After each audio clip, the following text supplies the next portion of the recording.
Hello hi welcome to Kokila's kitchen. இன்றைக்கி நம்ம கிச்சனில் ஒரு ஈவினிங் ஸ்நாக்ஸ் தான் பார்க்க போகிறோம். இது வந்து குட்டீஸுங்களுக்கெலாம் கூட ரொம்ப பிடிக்கும். Garlic bread with cheese topping தான் பார்க்க போகிறோம். ரொம்ப சிம்பிளான ரெசிபி. பேர் தான் ரொம்ப பெருசாக இருக்கிற மாதிரி இருக்குது, ஆனால் ரொம்ப சிம்பிளான ரெசிபி. எப்படி செய்கிறதுன்னு பார்க்கலாம். நான் வந்து இப்போ ஒரு பவுல் எடுத்து வச்சுருக்கேன். அதில் வந்து பட்டர் சேர்த்துக்கலாம். நான் வந்து சால்ட் பட்டர் தான் ஆட் பண்ணுறேன், அதனால் வந்து இதில் சால்ட்டு சேர்க்கலை. இப்போ அடுத்து வந்து ஒரு 5-6 பல் பூண்டு எடுத்து அதை நல்லா இடித்து எடுத்துகிட்டு வரேன். இப்போ இந்த பூண்டை வந்து நல்லா இடித்து எடுத்துகிட்டு வரேன். இப்போது இந்த இடித்த பூண்டை நான் பட்டரில் சேர்த்து நல்லா மிக்ஸ் பண்ணிக்கிறேன்.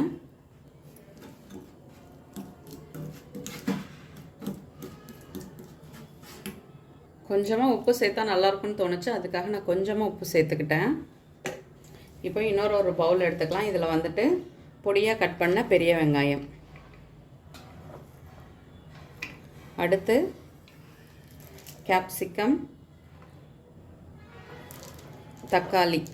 தக்காளியில் விதை இல்லாமல் அந்த சதை பகுதி மட்டும்தான் நான் கட் பண்ணியிருக்கேன். இதில் கொஞ்சமாக உப்பு சேர்த்துக்கலாம். சீஸ்லேயே உப்பு இருக்கும், இருந்தாலும் கொஞ்சமாக இந்த காய்க்காக உப்பு சேர்த்துட்டு இதை வந்து நல்லா மிக்ஸ் பண்ணிக்கலாம். காரத்துக்கு கொஞ்சமாக நான் வந்து சில்லி ஃப்ளேக்ஸ் சேர்த்துக்கிறேன். இதில் நான் இது சேர்த்துருக்கேன். உங்களுக்கு ஆரிகானோ ஃப்ளேவர் பிடிக்கும்னா நீங்கள் அது கூட சேர்த்துக்கலாம். இப்போ சீஸ் வந்து இதில் துருவி சேர்த்துக்கலாம். இப்போது சீஸ் வந்து இதோட மிக்ஸ் பண்ணிக்கலாம்.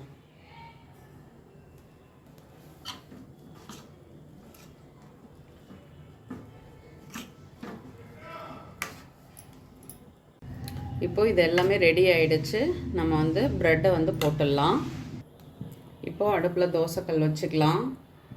இப்போது கல் சூடாகிறதுக்குள்ளே நம்ம ப்ரெட்டில் ஒரு சைடில் எடுத்து இந்த நம்ம பட்டர் ரெடி பண்ணோம் இல்லையா, அதை வந்து அப்ளை பண்ணிக்கலாம்.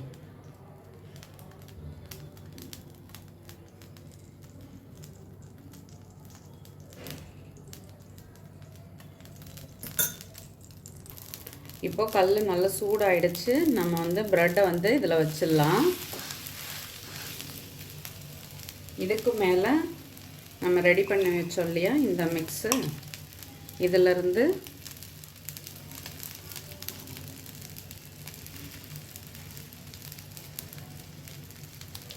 இதை இப்போ நான் சிம்மில் வச்சுட்டு அப்படியே மூடி போட்டு வச்சிட போகிறேன்.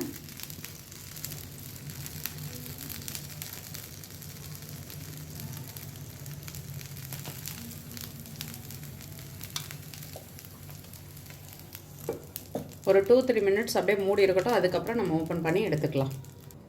இப்போது 2 மினிட்ஸ் ஆகிடுச்சு. ஓப்பன் பண்ணி பார்க்கலாம். சீஸ் எல்லாம் நல்லா உருகிடுச்சு. இப்போ நம்ம வந்து பிளேட்டில் எடுத்துடலாம். இப்போ பிளேட்டில் எடுத்தாச்சு. நான் இன்னொன்று போட்டுடுறேன்.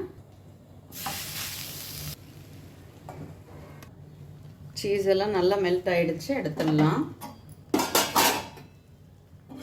சுட சுட சூப்பராக சீஸ் கார்லிக் பிரெட் ரெடி ஆகிடுச்சு. நீங்களும் வீட்டில் ட்ரை பண்ணி பாருங்கள். கண்டிப்பாக உங்களுக்கு பிடிக்கும். வீடியோ பிடிச்சா லைக் பண்ணுங்கள். என்னோடய வீடியோ உங்களுக்கு யூஸ்ஃபுல்லாக இருந்தால் சப்ஸ்கிரைப் பண்ணிக்கோங்க. தேங்க்யூ.